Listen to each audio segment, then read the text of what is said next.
Bismillahirrahmanirrahim. Alhamdulillahi rabbil alamin. Wa ashhadu an la ilaha illa Allah wahdahu la sharika lah. Wa ashhadu anna Muhammadan abduhu wa rasuluh. Allahumma salli wa sallim wa barik alayhi wa ala alihi wa sahbihi ajma'in wa man tabi'ahum bi ihsanin ila yawmiddin. Amma ba'd. Me emrin e Allahut të falenderojmë, paqja, mëshira, mirësi dhe bekimet e Allahut qofshin mbi profetin të dërguarin e tij Muhammedin sallallahu alaihi wasallam, mbi shokët e tij, mbi familjen e tij, mbi çdo besimtar që e ndjek dhe pason rrugën e tij deri në ditën e fundit. Vazhdojmë në temën e fundit e lam tek disa parathënie para se të futemi në besimin në të dërguarit e Allahut. Vazhdojmë duke u mbështetur Allahut, jemi pikërisht në parathënien e katërt. Njerëzit në besimin në të dërguarit ndahen në tre lloje. Lloji i parë janë ata të cilët i mohojnë të dërguarit e Allahut alayhimus salam. Qofshin ato që i mohojnë të gjithë ose mohojnë pra një pjesë prej tyre. Grupi i dytë janë ata të cilët e tejkalojnë kufirin në të dërguarit e Allahut dhe i mveshin atyre cilësi të Zotit, cilësi hyjnore. Sikur se është gjendja të krishterëve me Isain alayhis salam. A nuk e kanë bërë Zot?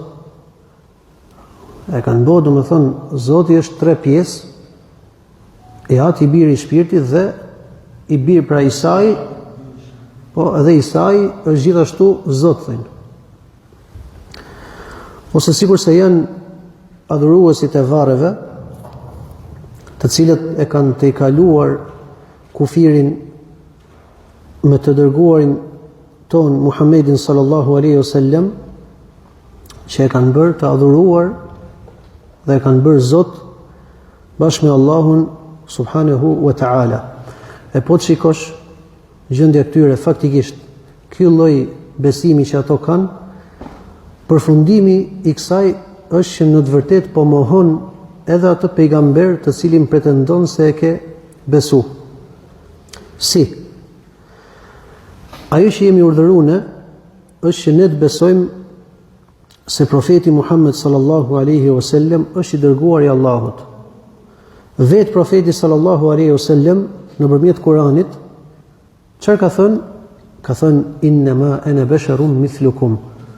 Me të vërtetë un jam njeri sikur se ju. Pra, ata që besojnë se Muhamedi sallallahu alaihi wasallam ka të drejtë në adhurim, apo se ai vepron siç vepron Allahu, apo se ai ka pushtet sikur se ka pushtet Allahu, e tjera devijime që i thojnë adhuruesit e varreve, atëherë ai nuk e ka besu profetin Muhammed sallallahu alaihi wasallam. Ai ka besu një imagjinat në mendjen e vet. Vetëm profetin Muhammed alaihi salatu wassalam nuk e ka besu. Sepse ne jemi urdhëruar që ta besojmë profetin sallallahu alaihi wasallam se ai është rob dhe i dërguar i Allahut. Pra Muhamedi, i biri i Abdullahit, i biri i Abdul Muttalibit, i biri i Hashimit, e deri në fund, që është prej Qurejshve dhe është nga pasardhësit e Ismailit alayhis salam, djalit të Ibrahimit alayhis salam, këte nuk e kanë besu. Mirë, po kanë besu një imagjinat në mendjen e tyre, domethënë që nuk përputhet me atë që vetë profeti sallallahu alaihi wasallam i ka treguar. E njëjta gjë është edhe me krishterët. Faktikisht nuk e kanë besu Isain ashtu siç duhet besu. Do të thotë pra që e kanë mohu edhe vetë atë pejgamber ose të dërguar që pretendojnë se e pasojnë. Dhe Isain alayhis salam, të birin e Merjemës, dhe fjala e Allahut të cilin e çoi tek Merjemja, ato nuk e besun. Ato besun një imagjinat dhe një diçka që deshen me domethënë një përfytyrim të tyrin, mirë po, Isain alayhis salam të dërguarin e Allahut nuk e kanë besu dhe e kanë mohu. Dhe grupi i tretë në besimin në pejgamberët e Allahut janë besimtarët e vërtetë, që i besojnë pejgamberët e Allahut ashtu siç e ka shpall Zoti, ashtu siç ato e kanë tregu për veten e tyre, pra besimtarët që besojnë besimin e drejtë dhe besimin e saktë. Parathënia e pestë janë 3 rregulla që kanë të bëjnë me atë i cili i mohon pejgamberët e Allahut, të dërguarit e Allahut alayhimus salam. Rregulli i parë: kush mohon një të dërguar, ai ka mohu të gjithë të dërguarit e tjerë. Allahu thot: "Kadzabat qaumu Nuhin al-mursalin." Populli i Nuhut i mohoi të dërguarit, edhe pse ato faktikisht mohuan Nuhun alayhis salam kur i erdhi. Ose kadzabat Adun al-mursalin. Pra populli i Adit i mohuan të dërguarit. Kadzabat Thamud al-mursalin. Pra edhe Thamudi i mohuan të dërguarit, edhe pse faktikisht ato mohuan të dërguarin që i shkoi atyre. Aspekti, domethënë se si ato i mohuan, është sepse thirrja e të dërguarve të Allahut është një. Pra në moment që ato mohojnë një të dërguar i cili vjen me thirrjen me adhuru Allahun vetëm pa ortak, kjo automatikisht i bie se ti ke mohuar thirrjen e të gjithë të dërguarve të tjerë para ti. E një aspekt tjetër është se besimi në të dërguarit i cili bën dobi është ai besimi i cili njeriu i nënshtrohet pra thirrjes së dërguarit për shkak se i bindet Allahut. Edhe në këtë aspekt, kur të vi i dërguari tjetër thot kam ardhur me thirrje prej Allahut, atëherë për shkak se i bindet Allahut, siç besoi të parin, beson të tjetrin. Edhe jo sikurse jehudët, të cilët nuk e besuan profetin Muhammed sallallahu alaihi wasallam, se thanë nuk erdhi nga ne. Po të kishte ardhur nga ne, okay. Pra ato i besonin, domethënë profetët për shkak të, po themi, nacionalitetit ose domethënë me u përmbajt asaj që ka ardhur nga ne kë. Dhe nuk e besuan për shkak se ju binden Allahut. Se ai i cili i bindet Allahut nuk bën ndryshim, pra sikur se thot Allahu la nufarriqu baina ahadin min ar-rusul. La nufarriqu baina ahadin min rusuli. Nuk bëjmë asnjë lloj ndryshimi tek asnjë prej të dërguarve të tij. Në moment që njeriu e ka këtë lloj diferencimi, besoj këtë dhe nuk besoj atë, tregon që ai nuk e ka besu për shkak se i është bind Allahut. Mi po e ka besu apo i është bind për arsye tjera. Dhe kjo lloj bindje nuk i ka bë dobi. Rregulli i dytë: kush beson disa të dërguar dhe mohon disa të tjerë, atëherë ai ka mohu të gjithë.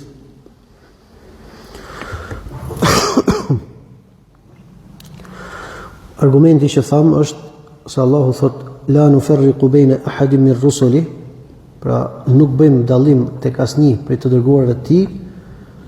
Pra edhe kjo është, do të thënë, ata të cilët i mohuan, sikurse janë shifutët ose të krishterët, ato pretendojnë se pasojnë të dërguarin që i është dërguar, mirë po, me mohimin e tjerëve, ato i kanë mohuar të gjithë. Ndryshimi që ka e para dhe kjo e dyta që tham, është se e para, ato kanë bë kufër, domethënë, mohim me mohimin e një të dërguari, pa marrë parasysh, pra e para është pa marrë parasysh besimi që ka tek të dërguarit e tjerë. Pra populli Nuhut e mohuan Nuhun Pa marrë parasysh i beson apo nuk i beson të dërguarit e tjerë, ose Adi ose Themudi, pa marrë parasysh, domethënë i beson apo jo të dërguarit e tjerë. Kurse e dyta është edhe nëse besojnë, pretendojnë se besojnë dhe pasojnë një të dërguar, ama kanë mohuar një tjetër, kjo automatikisht i ka çuar në kufër, pasi Allahu thot la nufarriqu baina ahadin min rusuli, nuk bëjmë dallim tek asnjë prej të dërguarve të tij. Kështu që përfundimi i kësaj është se ata domethënë me mohimin e një të dërguari, ato kanë mohuar të gjithë të tjerët. Rregulli i tretë, kush mohon të dërguarin, ai ka mohu dërguesin, pra ka mohu Allahun xhalla fi ula. Për këtë arsye Allah na tregon, thot innal ladhina yakfuruna billahi wa rusulihi, ata cilët mohojnë Allahun dhe të dërguarin e tij. Thot wa yuriduna an yufarriqu baina Allahi wa rusulihi, dhe duan të bëjnë dallim midis Allahut dhe të dërguarit të tij. Wa yaquluna nu'minu bi ba'd wa nakfuru bi ba'd. Dhe thojnë mohojmë njërin edhe besojmë tjetrin. Wa yuriduna an yattakhidhu baina dhalika sabila. Thot edhe duan, tregon Allahu se këto thojnë dhe duan të marrin një rrugë të mesme sipas tyre te kjo, pra që ne besojmë Allahun, por nuk besojmë të dërguarit. Çfarë thot Allahu? Ulaika humul kafiruna haqqa. Këta janë me të vërtet kafirët, jo besimtarët. Wa a'tadna lil kafirina 'adhaban muhina. Dhe kemi përgatit për jo besimtarët një dënim të dhëmshëm. Pra nuk ka dallim. Allahu po e tregon që ata të cilët duan të besojnë Allahun, po mos besojnë tek të dërguarit, ato janë jo besimtarë. Dhe nuk ka dallim, thot, midis Allahut edhe të dërguarit, pasi të dërguarit janë të dërguar prej Allahut xhalla fi ula. Pra thënia e 6, të dërguarit janë të një thirrje. Dhe këtë e dim. Ligjet e tyre mund të ndryshojnë, pra në degëzimet e fesë, mirë po, thirrja e tyre, pra besimin në Allah, në xhennet, në xhehenem, me lajket, më thënë, ringjallja, të gjitha këto, kaderi, të gjitha këto janë një. Ndërsa ka çështje tjera pastaj, sikurse është agjërimi, ose çështje tjera të sheriatit, që ato janë, domethënë, të ndryshëm, variojnë. Thot Allahu, likullin ja'alna minkum shir'atan wa minhaja. Gjithsecilit për ju që kemi bërë një legjislacion dhe një rrugë, një metodë. Pra që ka qenë e përshtatshme për atë kohë që Allahu ka zbrit atë libër dhe ka dërguar atë të dërguar. Ndërsa thirrja, baza e thirrjes, domethënë besimi në Allah, xheneti, xhehenemi, pra çështjet e ghaibit, të gjitha janë një, të njëjta dhe nuk ndryshon prej tyre asgjë.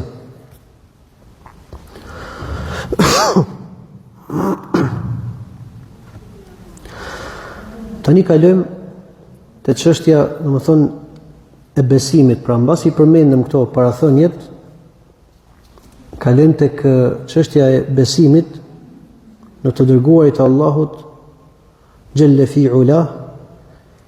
Dhe besimi tek të dërguarit ka shumë çështje, këtu më të rëndësishme të përmendim 7. Çështja e parë, ne kemi për detyrë ta besojmë çdo të dërguar në besim të përgjithshëm dhe besim specifik ato që na ka ardhur përmendja qoftë në Kur'an ose në Sunet. Allahu thot për të dërguarit, minhum man qasasna alayka wa minhum man lam naqsus alayk.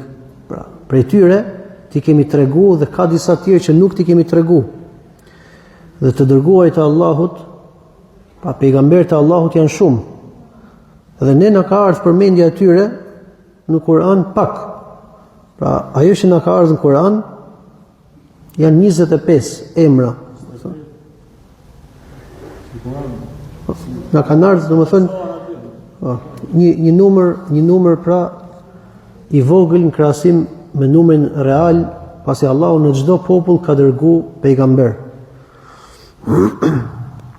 Këtu ka disa çështje që lidhen, thjesht po e përmend për dobi.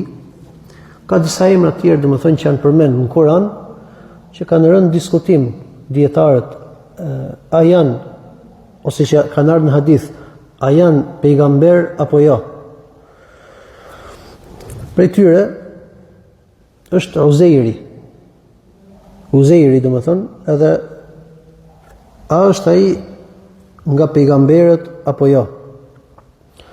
Allahu alem, po në një transmetim në Sunenin e Abu Davudit, profeti sallallahu alaihi wasallam thot, pra tregon se nuk e di a është pejgamber apo jo. Tjetër, e mund të ketë më shumë, thjesht këto shembuj që më tregu që ka është dhe ky lloj diskutimi, është Yusha ibn Nun. Ka ardhur në Sunenin në Musnedin e Imam Ahmedit se profeti sallallahu alaihi wasallam ka treguar se Yusha ibn Nun është ai pejgamber i cili Allahu ka ndaluar për të diellin. Edhe kjo na tregon, pra ky është argument që na tregon se ai ka qenë pejgamber i Allahut. Pra, ne kemi për detyrë t'i besojmë pejgambert e Allahut në përgjithësi, ndërsa ato që na ka ardhur specifikim në Kur'an dhe në Sunet, duhet ta besojmë në formë specifike ajo që na ka ardhur.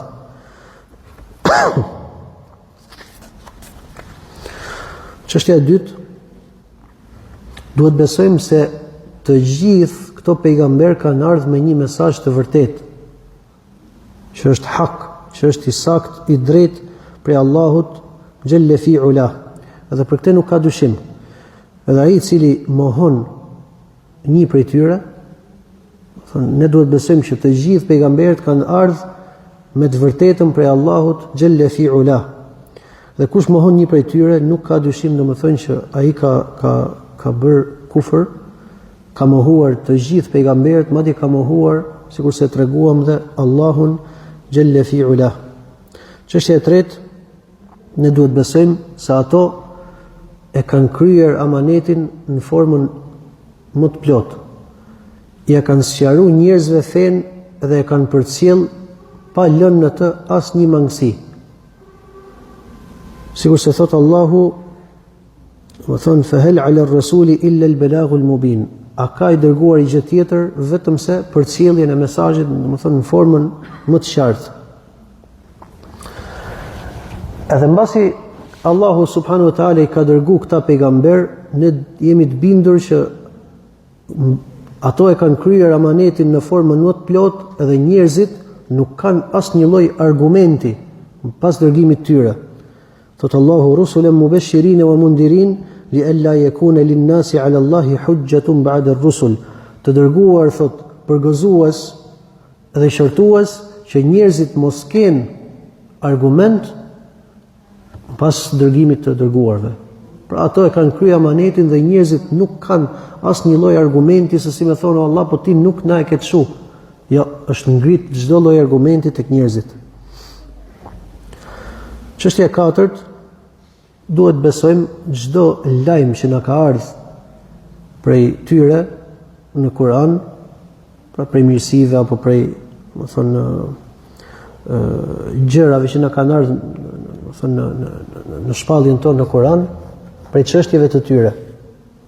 Çështja e pestë është se ne këta pejgamber të Allahut që i njohim dhe nuk i njohim, të gjithë duhet i duham, duhet i respektojmë, t'i vlerësojmë, pasi këto janë njerëzit që Allahu i ka zgjedh për të mbajtur peshën e fesë e për ta përcjell fenë.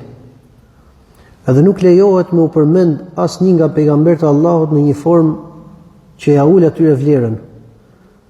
Prandaj kanë thënë dietarët, ai i cili përmend pejgamberët e Allahut me tallje, ai ka dalë prej feje. Ka bë kufër. Dhe kjo është diçka, domethënë, që njihet me domosdoshmëri prej fesë. Pra që nuk lejohet me u tall edhe me nënshmu asnjë nga pejgamberët e Allahut Jelle fi Ula. Çështja e 6 është se ne besojmë se ato janë njerëzit më të mirë, edhe ato mes veti kanë domethënë diferencë, pra dikush është më i mirë se tjetri. Allahu thot: "Tilka ar-rusulu faddalna ba'dahum 'ala ba'd." Këto të dërguar disa i kemi veçuar nga disa tjerë, pra i kemi dhënë grada më shumë se tjerët. Shkurtimi ose përmbledhja e kësaj ndahet në 6 çështje. Çështja e parë është se çdo pejgamber është më i lartë, domethënë edhe më i mirë tek Allahu Jelle fi Ula se të gjithë euliat. Secili nga pejgambert e Allahut është më i mirë tek Allahu se sa të gjithë euliat. Njerëzit domethënë që e adhurojnë Allahun, që janë të afërt të Allahut. Edhe këtu ka disa njerëz prej sufistëve që kanë thënë një fjalë kufri. Madje para kësaj kanë bërë një bidat edhe kanë shtuar diçka në fe, domethënë Khatemul Aulia, pra i fundit prej euliave.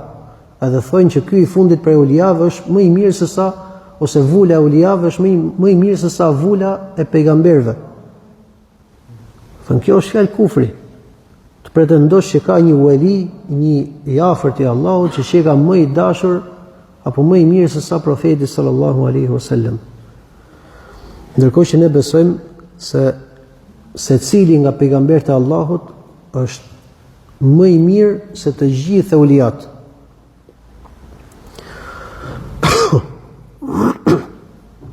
Çështja e dytë, të dërguarit, këto i kemi përmend mirë, po kjo është shkurtimisht ato që faktikisht i kemi kalu. Të dërguarit janë më të mirë në gradë, janë më të lartë në gradë se sa pejgamberët. Pra, këtu kemi, domethënë, ka ndryshim midis të dërguarit dhe pejgamberit. Allahu thot: "Wa ma arsalna min qablika min rasulin wala nabi." Nuk kemi dërguar para teje të dërguar dhe as pejgamber. Pra Allahu i ka përmend si dy gjëra të ndryshme, të dërguar dhe pejgamber.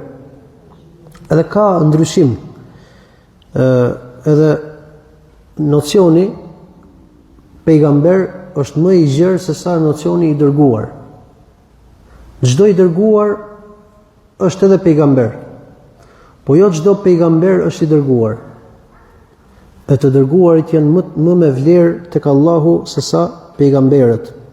Ndërsa për sa i përket ndryshimit midis të dërguarit dhe pejgamber, kemi fol më gjatë, edhe faktikisht diskutimi tek dietarët është i gjatë dhe kanë shumë ndarje që kanë thënë mirë, po Allahu alem, sikur se e kemi përmend, ajo që duket më e afërta është se i dërguari është ai i cili është dërguar me një popull që janë kundërshtues. Pra, në përgjithësi shumica e popullit janë kundërshtues. Ndërsa pejgamber është ai i cili është dërguar në një popull që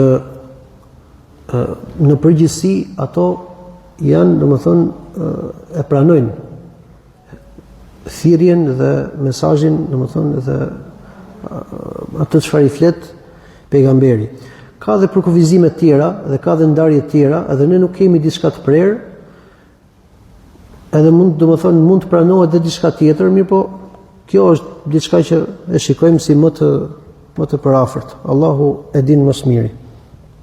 Çështja e tretë është se ulul azmi min ar-rusul, pra ulul azmi nga të dërguarit e Allahut janë më të mirë se të dërguarit e tjerë. Dhe ulul azm i ka përmend Allahu në Kur'an kur thot: "Wa idh akhadhna min an-nabiyyina mithaqahum", dhe kur i kemi marrë besën pejgamberëve. Dhe prej teje i thot: "Wa minka", i thot profetit sallallahu alaihi wasallam, pra dhe prej teje dhe Nuhut dhe Ibrahimit dhe Musait dhe Isait, të birit të Merjemes, pra këta të pestë. Pra, profeti sallallahu alaihi wasallam, Nuhu, Ibrahimi, Musai dhe Isai. Këta të pestë janë ulul azmi min ar-rusul, pra ulul azmi nga të dërguarit, edhe nuk ka domethënë nuk ka kundërshtim apo nuk ka diskutim që këto janë më të mirë se të gjithë të dërguarit dhe nuk ka kundërshtim gjithashtu se të dërguarit janë më të mirë se pejgamberët.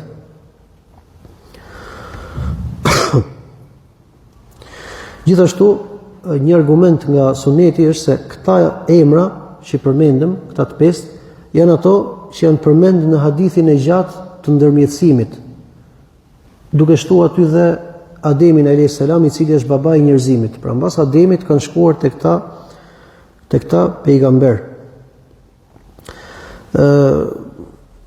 Është një pyetje që mund të thotë dikush, çfarë bëjmë me hadithin që transmeton Imam Buhariu, që thotë la tukhayyiru baina al-anbiya.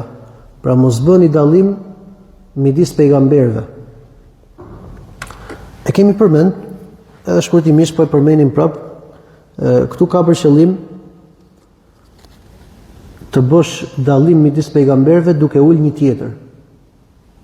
Pra të bëhet në formë, domethënë krahasimi që bëhet çon në uljen e një pejgamberi tjetër. Kjo nuk lejohet. Ose një përgjigje tjetër është që të bësh dallim pa argument. Themi që kur ka argument se një profet ose i dërguar është më i mirë nga të tjerët, sikur se themi se profeti Muhammed sallallahu alaihi wasallam është më i mirë nga të gjithë tjerët, kjo nuk ka problem.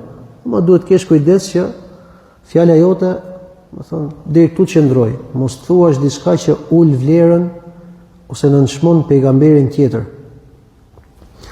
Çështja e katërt, që e përmenda, se profeti sallallahu alaihi wasallam me konsensus është më i miri prej këtyre ulul azm, prej këta të pestë. Profeti sallallahu alaihi wasallam është më i miri dhe është ai i cili ka më pozitë tek Allahu xhalla fi ula nga këto të dërguar, edhe normalisht parsore edhe nga pejgamberët, pra nga të gjithë të dërguar dhe pejgamberët, profeti sallallahu alaihi wasallam është ai i cili gëzon gradën më të lartë. Çështja e pestë, pas profetit sallallahu alaihi wasallam vjen Ibrahimi alayhi salam. Edhe për këtë transmetohet domethënë dhe konsensus, pra ixhmaja, se pas profetit sallallahu alaihi wasallam më i miri i të dërguarve është Ibrahimi alayhi salam. Çështja e gjashtë kanë përmend domethënë midis këtyre të tjerëve, Musait, Isait dhe Nuhut alayhi salam. Kush nga këto domethënë ka pozitë më të lartë? E këtu dietarët janë nda në 3 mendime ose në 3 fjalë. E para është që me hesht. Përderisa nuk dim gjë, atëherë nuk bëjmë krahasim, pra pa argument. E dyta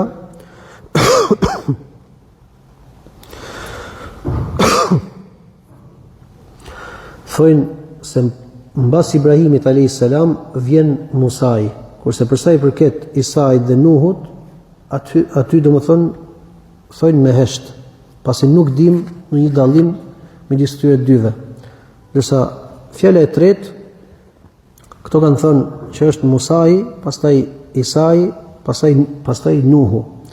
Edhe janë bazuar me këtë lloj fjale, duke marrë argumentet që kanë ardhur në Kur'an dhe në Sunet për këto profet, aty ku kanë pa më shumë përmendje ose, më thonë, duke krahasuar argumentet që kanë ardhur, aty kanë thënë që ky ka më pozitë se tjetri se tjetri. Sidoqoftë, e përmenda thjesht për dobi, nuk është se ndikon diçka. Ne përderisa pohojmë se profeti Muhammed sallallahu alaihi wasallam gëzon pozitën më të lartë, pastaj pas tij vjen Ibrahimi alayhis salam, edhe hesht tek tjerët, dhe këtu je në rregull. E çështja e fundit që lidhet me besimin në pejgamberët e Allahut është detyra dhe obligueshmëria e pasimit të profetit Muhammed sallallahu alaihi wasallam, i cili është i fundit dhe vula e profecisë. E me dërgimin e tij fshirë dhe është abroguar çdo lloj profecie tjetër që ka qenë para tij, që do të thotë pas dërgimit të tij të gjithë njerëzit e kanë për detyrë ta pasojnë.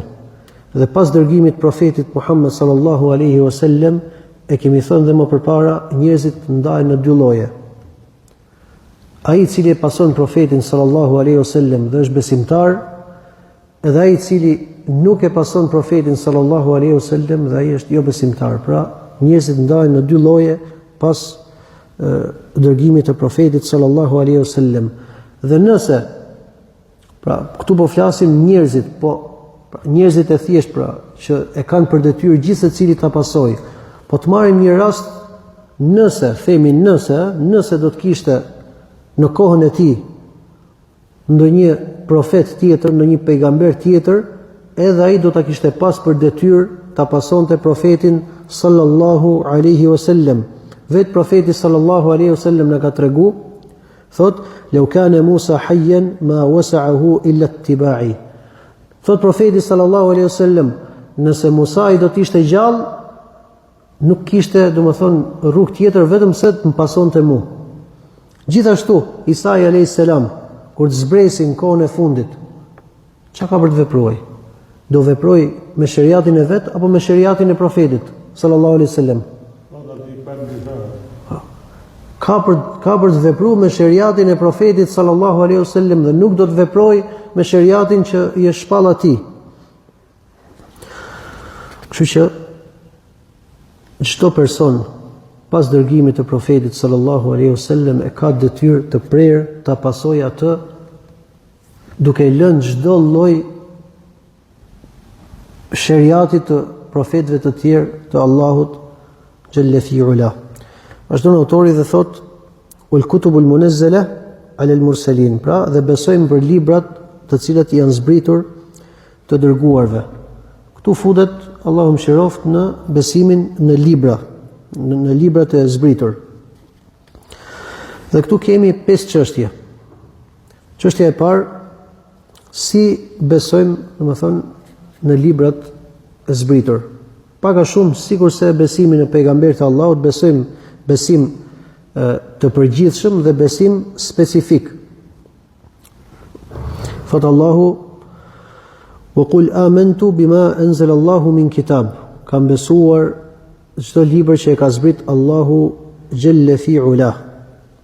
Pra ne besojmë specifikisht çdo lloj libri që Allah mund të zbrit në mënyrë të përgjithshme, çdo libër që Allah mund të zbrit, dhe besojmë specifikisht Kur'anin, Teuratin, Injilin, Zeburin, fletushkat e Ibrahimit ose fletushkat e Musait, në një mendim të dietarëve të cilët thonë që këtu nuk bëhet fjalë për Teuratin.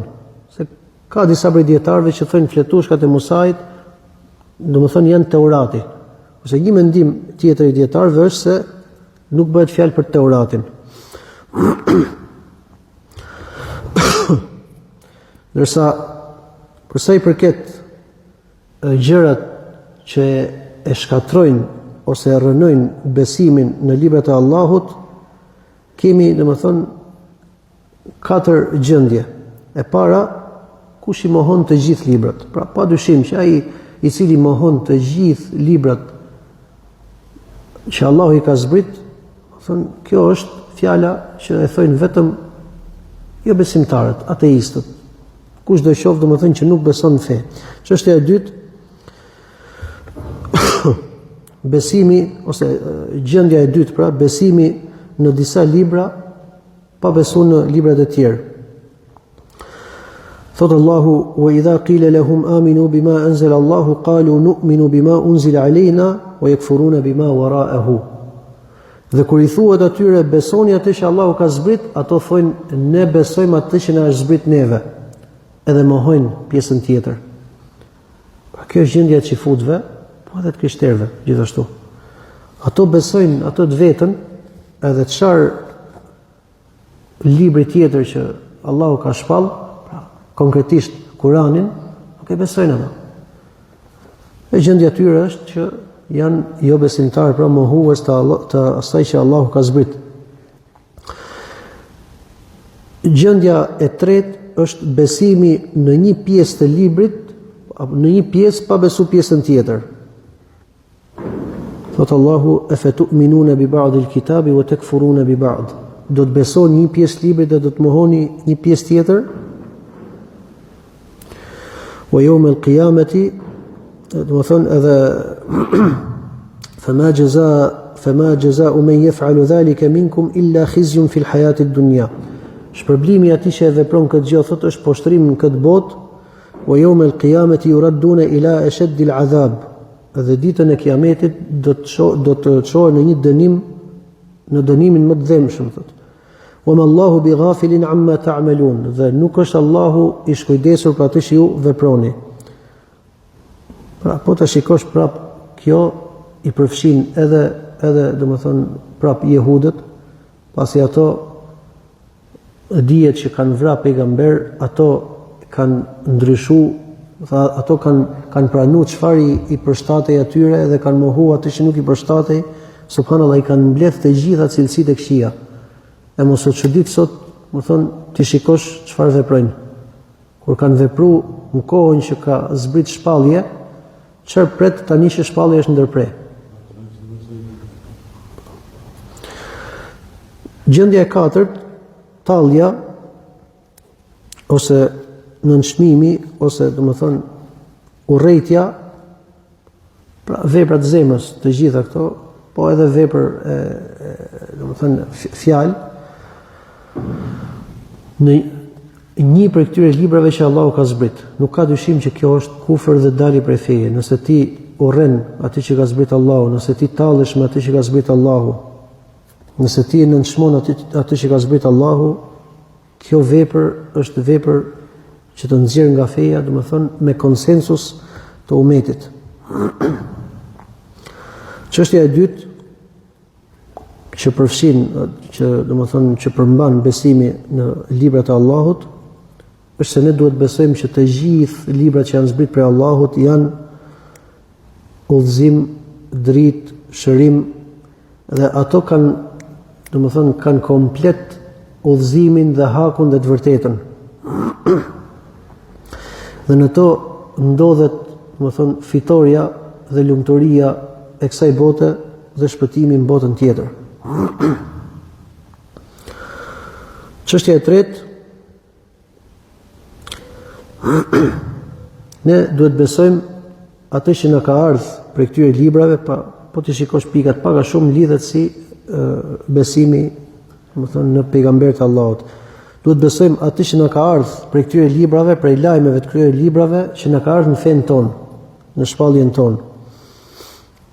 Ajo që na ka ardhur në Kur'an, që na tregon për këto libra më përpara, prej disa prej ligjeve të tyre, disa prej lajmeve të tyre, ne i besojmë. Sikurse ato që na kanë ardhur në hadithin e profetit sallallahu alaihi wasallam. Çështja e katërt dhe e fundit për ta mbyll, çështja e katërt e parafundit. Ajo që kemi për detyrë është që duhet të bashkojmë midis fjalës së zemrës dhe veprës së zemrës, sikur se tham për besimin në melajket. Ne pohojmë se këto janë librat e Allahut që Allahu i ka zbrit tek të dërguarit e tij. Duke e pohu këtë fjalë, ne duhet i duam këto libra, ne duhet i madhërojmë këto libra, se të gjitha janë fjalë e Allahut, edhe nuk duhet të nënshmojmë asnjë prej këtyre librave. Pasi të gjitha këto kanë qenë, domethënë, shpallje që i shpall pejgamberëve të Zotit. Edhe kush nënshmon në një prej atyre librave që Allahu e ka zbrit, padyshim, domethënë që ka vepruar kufër. Edhe këtu është e rëndësishme të përmendim se ne kemi tani shpalljen e fundit, Kur'anin. Duhet se s'bën o vëllezër musliman ta respektojmë dhe ta nderojmë këtë libër. Më thonë, të japim atë vlerë që i takon, si në aspektin e leximit dhe të meditimit, po dhe në aspektin fizik. Ky Kur'an e shef në herë duhet me mësu kalamojve. Se shikon në disa vene që fëmijët mësojnë, mbasi marrin pjesën, pra nuk i është mësu, dhe këtu kanë faj në herë të mëdhejt, nuk i është mësu vlerësimi dhe respekti. Sa i mëso pjesën për mençaj, e hedh mrave e ikën me vrap. Ja, duhet mësohet fëmija që ky libër, kjo është fjala e Zotit. Jo me vendos gjona sipër saj, i jepi respektin që i takon. Tregon një prej hoxhallarëve të Saudis një histori, thot. E pashtot tek një person se në herë këto gjona i shikonte nga të mëdhit. Ai u dukte si nxon zdije, tha, po ta shifrim pamje, tha. Aty ku vendosi Kur'anin, aty vendosi këpucët. Pra këpucët ngjit me Kur'anin. Shkova, tha, edhe i thash, respektoje, domethënë, respektoje Kur'anin. Tha, a kena i argument, a kena i argument, tha, që, domethënë, e ndalon këtë gjë. Edhe direkt i thash, a keni argument, tha, që nuk lejohet me përdor, tha, për të majt karrigen, apo gjëna tjera, e çojnë në raste më ekstreme. Argument nuk ka, tha, po janë rregullat e përgjithshme, domethënë, të nderimit, të diçkaje. Nuk mund ta vendosh aty ke këpucët, se nuk po i jep pozitën dhe vlerën që i takon. Pra argument nuk ka, po dihet tek gjithë që kjo gjë ti po e hodhe në tokë, është diçka e pa vlerë për ty. E kur kjo për ty ka vlerë, ti do e vendosësh në vendin më të lartë, mundësisht, vendin më të pastër. Pra kjo është diçka vëllezër që, domethënë, me vërtet duhet me i kushtuar rëndësi, sepse kur e fillon me këto gjëna, mbase vjen një kohë, ai fëmia që ti e ke mësu me respektu Kur'anin, nesër pas nesër kur mund t'i vinë dyshime, ai është rrit me një lloj fryme që prit, kjo është fjala e Zotit, nuk ka. Ama nëse ti e ke mësu vetë që, hajmë, s'ka gjë. Nuk e ka atë lloj madhërimi në zemër për këtë Kur'an. Allahu na përmirësoft gjithëve, se duhet ta fillojmë ke vetja, pastaj bëhemi shembull. Çështja e 5 dhe e fundit, ne duhet pasojmë Kur'anin, fjalën e Allahut, e cila është fjala e fundit, thonë që Allahu xhelle fi ula ka zbrit, edhe e cila i ka fshirë dhe i ka abroguar të gjithë librat e tjerë. Pra, pavarësisht nëse vjen dikush ty të thot, kemi gjetë, thot, një Injil, apo kemi gjetë librin e Musait, Zeburin, Teuratin, pavarësisht, më thonë, nëse ai ta vërteton me të vërtet 100% që kjo është ajo që i është zbrit Musait apo Isait, ne themi me ardhin e Kuranit nuk ka nevojë më. Madje nëse saktësohet, ka prej dietarëve që nuk e saktsojnë, po profeti sallallahu alaihi wasallam, pra ka diskutim në këtë ngjarje, kur e pa Umerin radhiyallahu anhu që në dorën e tij kishte disa fletushka të ehlul kitabëve, e qortoi. Kështu që me zbritjen e Kuranit, të gjithë librat e tjerë janë anulluar, janë abroguar. Dhe ky Kuran, për këtë do të pyetemi ne. Pavarësisht librat e tjerë nuk ke për të pyet asgjë vetëm se për pasimin e këtij Kurani. Allah shpërblet më të mira, nëse ka një pyetje para se më mbyll. Allahu shpërblet shumë të larta. Zotin e rreth, subhanakallahumma wa bihamdika, ashhadu an la ilaha illa ant, astaghfiruka wa atubu ilaik. Assalamu alaikum wa rahmatullahi wa barakatuh.